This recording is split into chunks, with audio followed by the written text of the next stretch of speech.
It's time to talk about the Wii again! And this time, I want to talk about the little guy who lives in this door.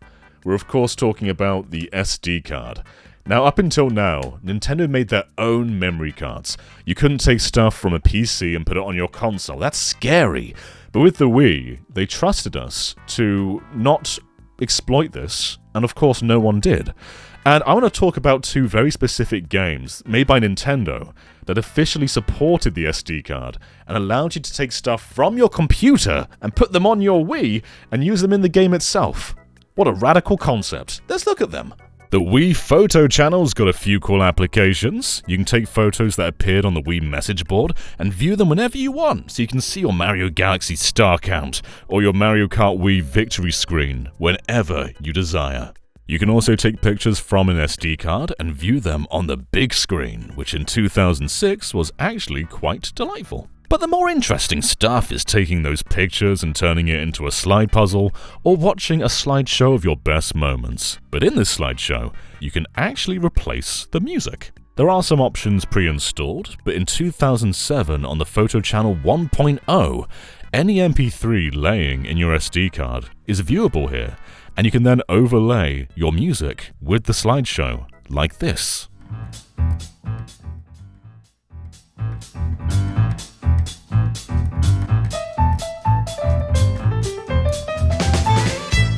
Now, I say 2007 because the Photo Channel 1.1 kinda replaced this. MP3 support is no more, and in its place is AAC support. I don't know why. Nintendo even officially advised you that you can return to 1.0 if you want to, which is just kind of funny. So, even back in 2006 at launch, your Wii was capable of being an MP3 player. You've just got to be looking at pictures while you listen to the music. And while this is cool in itself, two first-party games made even better use of MP3 files on an SD card. My favorite being Excite Truck.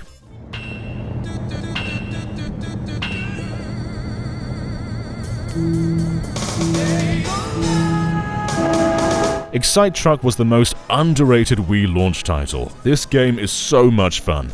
Even today, I still find myself revisiting Excite Truck because there's so little else like it, apart from Excite Bots. And this is probably one of the best games on the entire system. But while Excite Bots makes the gameplay a bit more in-depth and has online play, it doesn't allow you to use your own MP3 files. Take a look at this.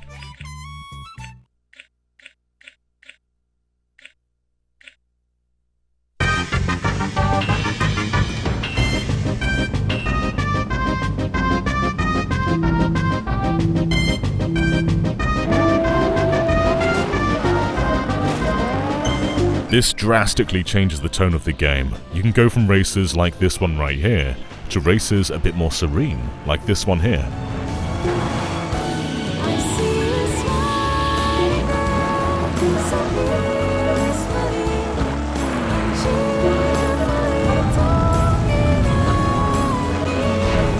There's only one catch to all this. When Excite Truck came out, high-capacity SD cards weren't exactly mainstream.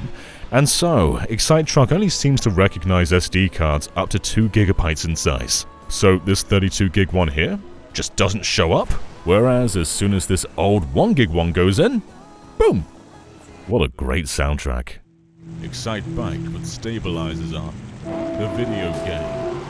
Excite Man. The video game. Excite Woman. The video game. I only intended to capture a couple of races, but I found myself playing the entirety of Excite Truck this way. If anything, this has some similarities to VIP Ribbon. The difference there, of course, is that was a rhythm game, so the music becomes part of the gameplay, but this is just a great way to listen to some songs while playing games at the same time. Everything I'm showing here is from a video game to avoid any licensing stuff, but it really does enhance Excite Truck. I feel like the Excite Truck soundtrack is fine as it is, but you can be more than fine. You can jump up in the air.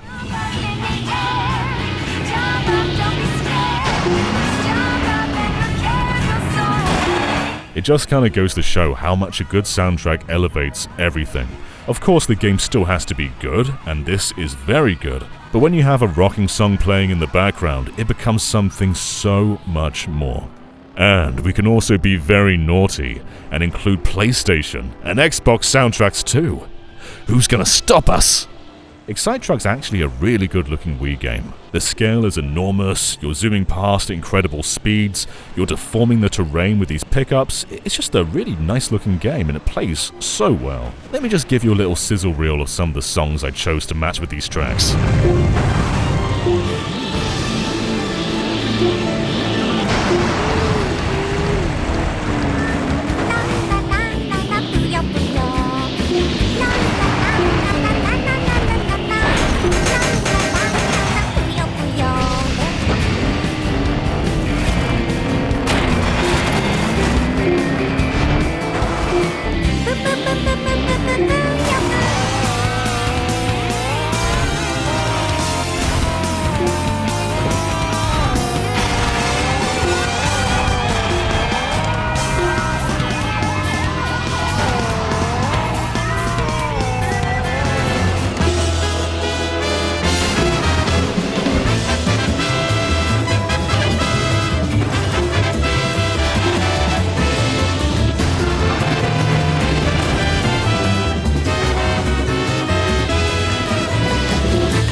Excite Truck, what a cool game. If you find it used, it costs next to nothing now, and it's just such a cool way to listen to a bunch of songs while experiencing one of the best racing games of the modern era. Excitebots definitely is a better game, but it doesn't allow you to have Sonic R music in it.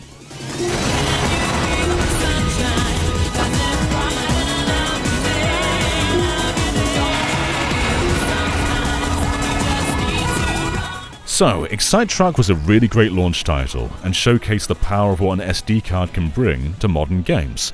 And then, no other game really did anything with it, apart from Endless Ocean. Endless Ocean came out a few months later in 2007, and here, when you're on the boat before you go for a dive, you can go over to the radio, and the radio will say, "Hey buddy, put some songs on an SD card, and you can play them while you're diving." So, just like Excite Truck, make sure a bunch of MP3 files are on your SD card, and they should just load straight into the game. And now, we can feel the sunshine, baby!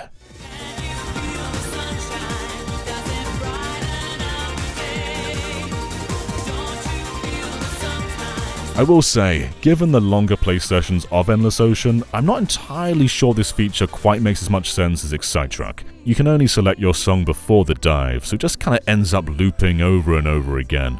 There's still some cool utility, and those more serene songs definitely fit Endless Ocean, but being able to choose like a playlist or something may have made this a bit more exciting. But still, you can really maximize the atmosphere in this game depending on the song that you've put in there. So while maybe not a better use than Excite Truck, it's still a rocking inclusion. And I wish more games did this, but these are the only two, and the photo channel.